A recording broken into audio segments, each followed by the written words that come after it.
to enable JavaScript on Microsoft Edge? Open Microsoft Edge on your PC, then go to three dots icon or three dots settings icon at the top right corner of the screen. On this drop-down menu box, select Settings.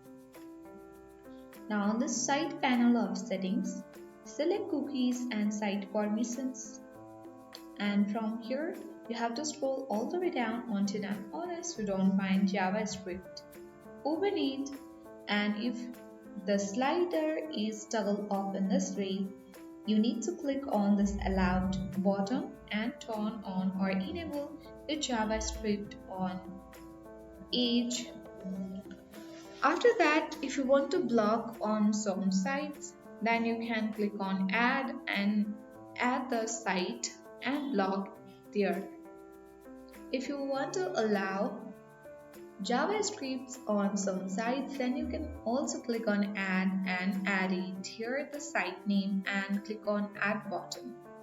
So if you want to disable the JavaScript again, you need to toggle off this button and this will disable the JavaScript on Microsoft Edge. So that's how we enable the JavaScript on Microsoft Edge. So that's it. I hope this video was helpful. Thank you for watching and see you in the next video.